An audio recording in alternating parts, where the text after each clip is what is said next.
Hello, thank you for stopping to watch my video. We're going to start off with 3 questions. Then I'm going to tell you the history and then also a little about myself and then show you some of my clients. So let's get started. Number 1, do you want to leave a legacy for future generations?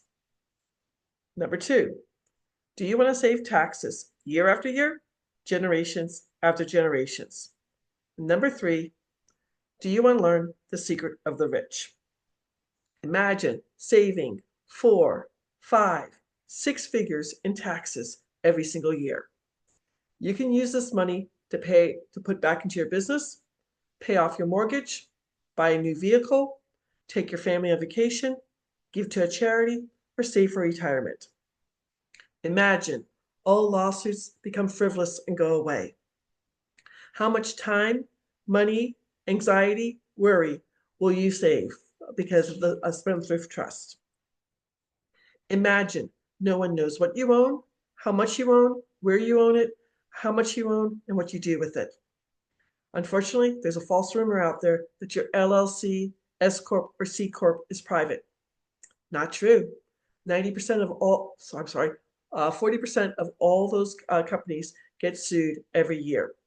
Anyone can go online to the Secretary of State or the Corporation Commission and research LLCs, S Corps, and C Corps. Welcome to Save U.S. Taxes Legally. My name is Sally Gimmon. I'm the owner of the www.thetrustisyou.com and a free class on the Great Discovery, www.sallygimmon.com. You'll get a 23-minute presentation, 3 articles from Forbes magazine, 2 pages of case law, and right now a chart showing that if you're making $80,000 gross and filing single, how much you'll save in all 50 states. I'm supposed to update that this weekend, but I'm going to finish it today. Now, I believe all U.S. investors, all U.S. business owners, U.S. franchisee owners, U.S. entrepreneurs, and 1099 income earners need to know this information. It's not taught in schools.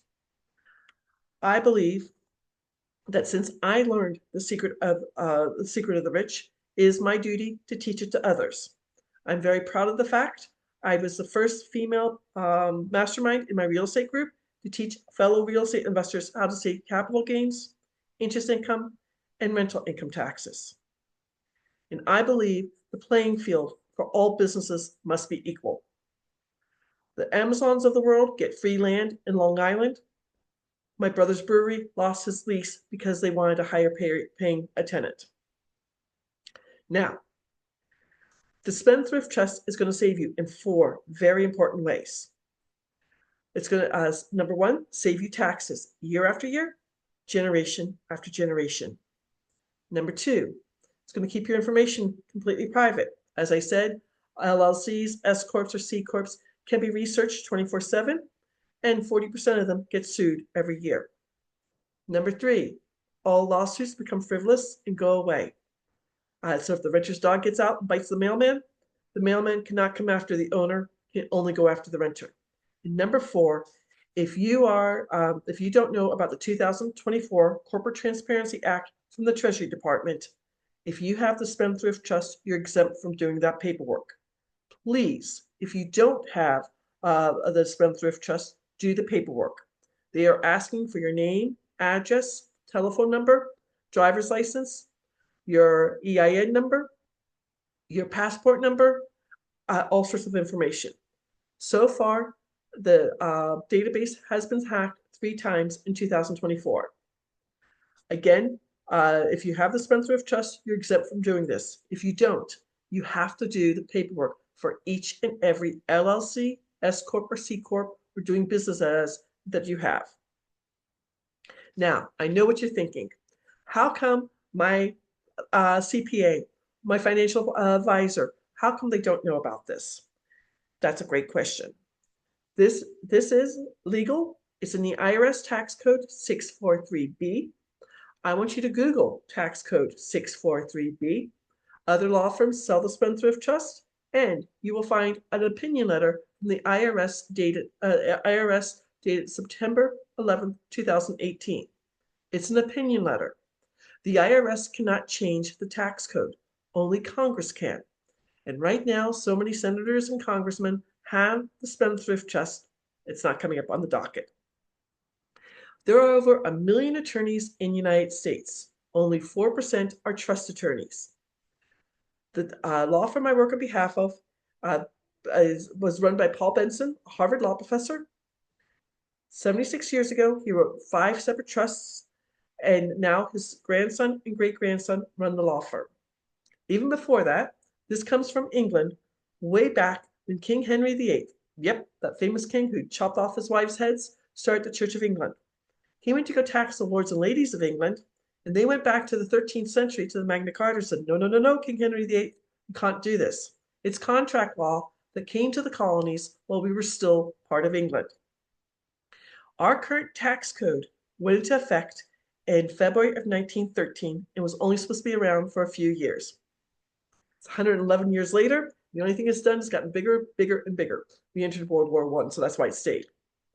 The super rich families of 1913, the Carnegies, the DuPonts, the Kennedys, the Rockefellers, made sure they could save taxes. Guess what? If they can save taxes, we can save taxes. So, as I said, there's going to be 5 elements to the Spendthrift Trust. The full name is Irrevocable, Complex, Discretionary, Non-Grantor Spendthrift Trust. Irrevocable, it goes from generation to generation. Incorrect a definition says if you get something into the trust, you can't get it out. That's not correct.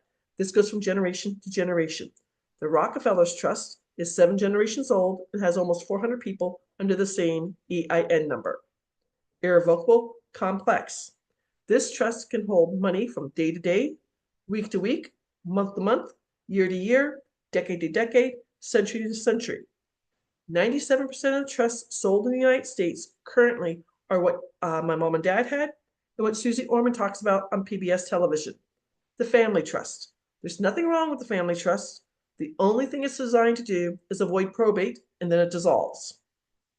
This trust has been around. The law firm I work on behalf of inherited a trust that turned 350 years old in 2023. They got the trust while we were still part of the colonies of the UK. Irrevocable, complex, discretionary. With this trust, the trustee or trustees can make the rules for all the beneficiaries while they're living and also when they pass away. There's no contesting in the court. There's no infighting. The trustee or trustees, whatever they say, is how it works. Irrevocable, complex, discretionary, non-grantor. Another change between the family trust and the Spendthrift Trust. The family trust, my mom and dad were the grantors or the settlers. When they pass away, the trust dissolved. With the Spendthrift Trust, you're going to have someone who is not a beneficiary or a trustee sign up to be the trustee, to be the grantor. You will need their Social Security number. If you can't find this, it's not a speed bump. Either myself or somebody else at the law firm can do this for you free of charge. We've done it for many clients. And it makes the trust completely private. So irrevocable, complex, discretionary, non-grantor, Spendthrift Trust. The Spendthrift Trust part has been in front of the United States Supreme Court on 2 separate occasions, and both times it's been favored. As I said, Paul Benson was a Harvard law professor. 76 years ago, he wrote 5 separate trusts. Today, we're just talking about the business trust and the beneficial trust. There's also charitable trusts, senior trust for people who make too much money and affect their Medicare, and then also a mineral trust. Now his grandson, great-grandson, and great-great-grandson run the law firm. They have the copyright on the trust. In 76 years, not a single trust has ever been audited. They are so confident about this, they will give you a certification saying if you get questioned by the IRS, they will defend you free of charge. It has happened once in 76 years. 2018, a senior IRS agent questioned one of the business trusts. He flew down to Houston, spent 5 hours going over everything, and signed off on it. Since we're spending some time together, I'm going to give you a little bit of information about myself. October 2018 was my watershed month. 3 major things happened. I was living in Phoenix, Arizona, working full-time as a Medicare broker. My oldest nephew was getting married in Charlotte, North Carolina. October 28th. I requested the Friday before the wedding and the Monday after the wedding off because I had friends and family coming in from all over the world. You know anything about Medicare? Open enrollment is from October 7th to December 5th. I was denied. I had the time. I was denied. 3 days after that, my 3-week-old car driving to work on Indian School Road, major east-west road. I'm the second car through in a green light. Some idiot runs the red light, T-bones me on my passenger side. Thank God I wasn't injured. He had no insurance. The frame of my car was bent. I had to get a second vehicle. I went from being comfortable to eating ramen noodles twice a week.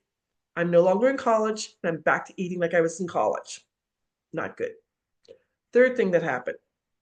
I lived in Phoenix. My mom and dad lived in Goodyear, Arizona, 25 miles west of Phoenix. They drove from Goodyear to Charlotte for the wedding and were supposed to be gone for 2 weeks. My dad calls me the Thursday before the wedding to say my mom's in the emergency room. They're not sure what's wrong. I worked Friday before the wedding till 8 o'clock at night, drove myself to Sky Harbor Airport, took a red eye from Phoenix to Charlotte, family tradition. You go out to IHOP for breakfast.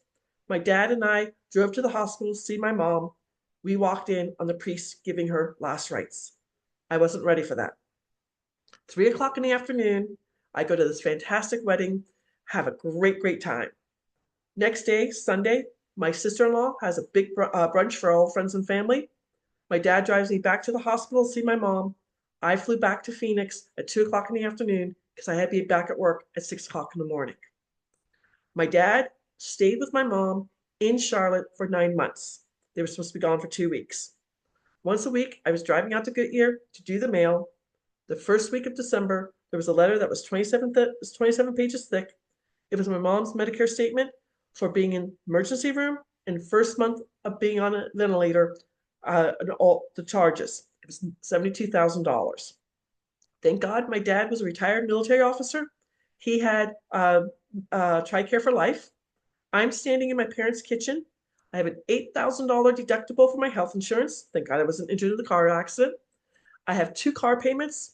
I have a mortgage. I have student loans because I went to graduate school. I have credit card debt. Right then and there, on my phone, I call my friend Glenn who had invited me to a real estate meeting in August of 2018. And I said, don't talk to me until open enrollment's over with. And I said to Glenn, I need to change my life today. He's like, Sally, next Saturday, we're having a Christmas potluck dinner. Bring a $5 gift and some food and meet my fellow real estate investors. I don't know about y'all, but going to a party where you don't know people, a little bit scary. Best decision of my life. With my mentor, Jay Tannenbaum, I wholesaled 7 bank-owned properties nationwide, paid off in 2019, wholesaled 7 properties nationwide. I paid off $184,000 in debt, completely debt-free, and had $50,000 sitting in my bank account for capital gains. April 4th of 2020, my CPA calls me and says, hey, congratulations, Sally. Your tax bracket went from 22% to 24%. I need you to make an appointment with me because we have to figure things out. For those of you who don't know about taxes, there's 7 layers to taxes, between 10% to 37%. The more money you make, the more money you pay in taxes. So I went from I made more than I paid off $184,000 in debt. So you can figure out how much money I made at 24% taxes.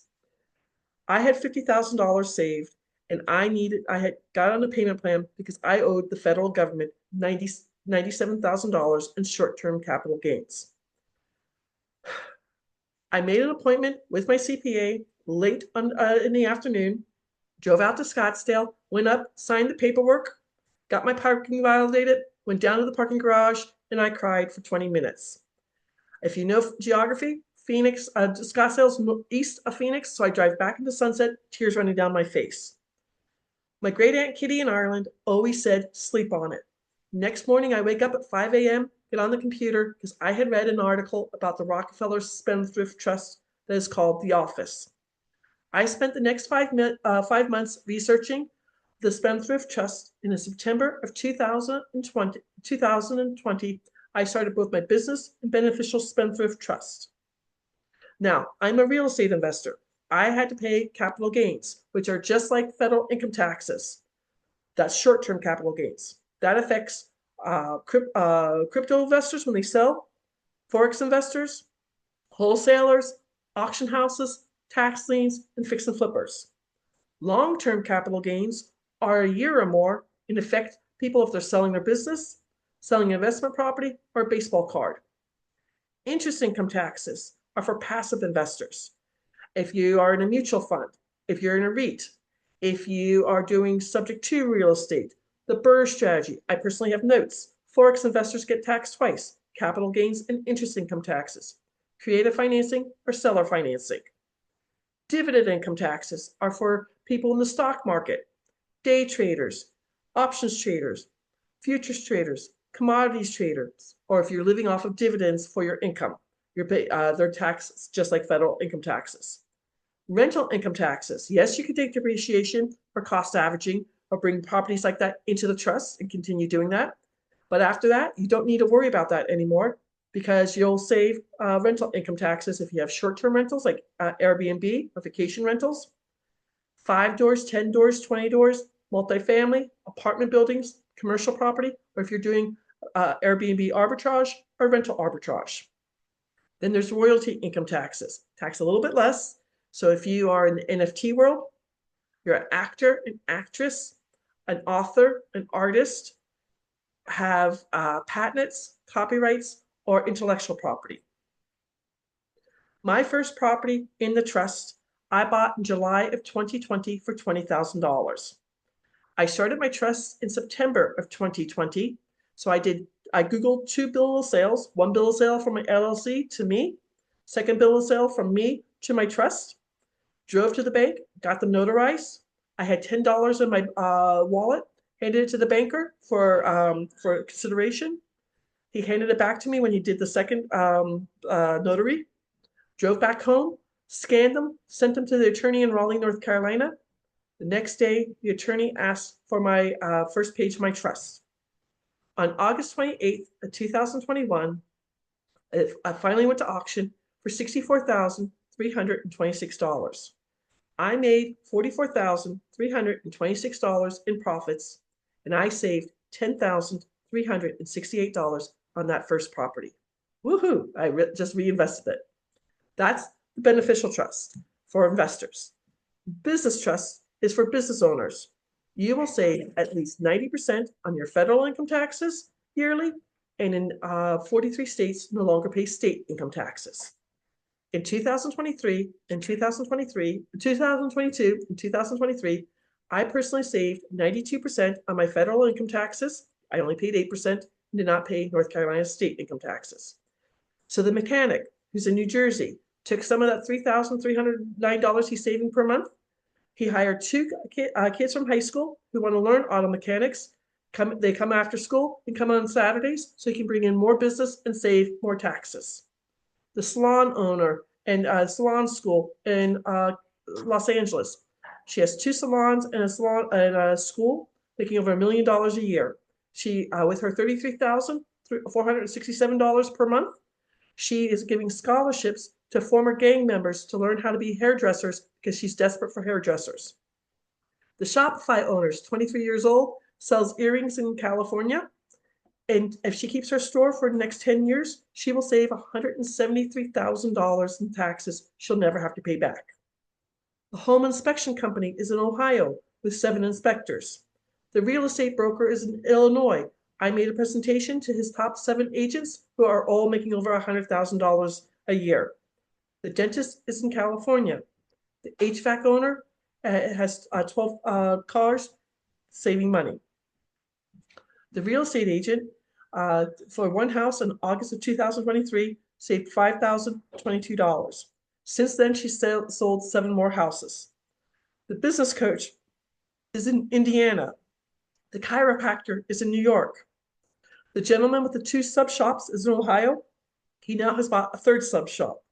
The Amazon store owner is in Oregon. The commercial lighting is in Illinois. He was only working 3 days a week selling commercial lighting nationwide. Now that he's saving taxes, he's going to be working 5 days a week. And finally, the paid speaker is in Indiana.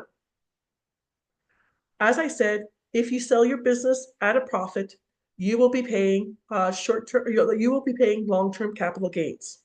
This is this is a situation that happened.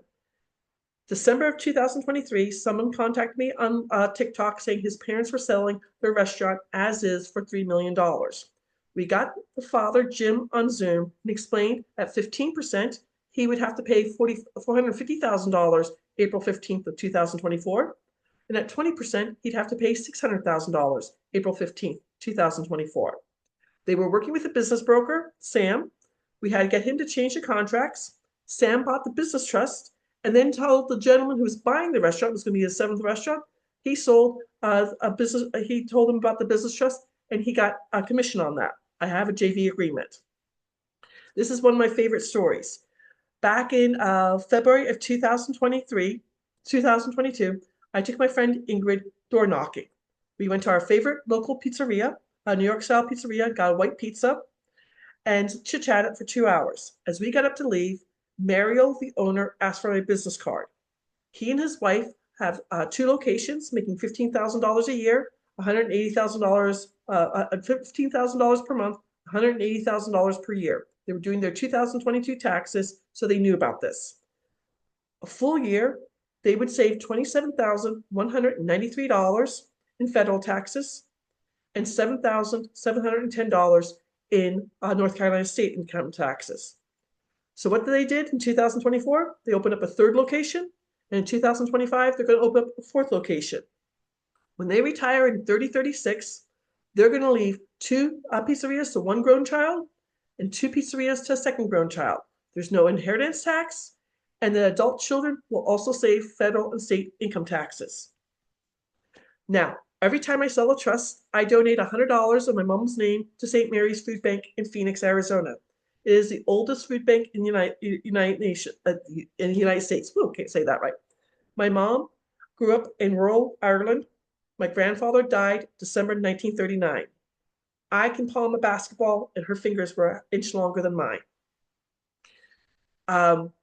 She's only 5'2", wore size 9 shoes. I'm 5'9". My brother is 6'3".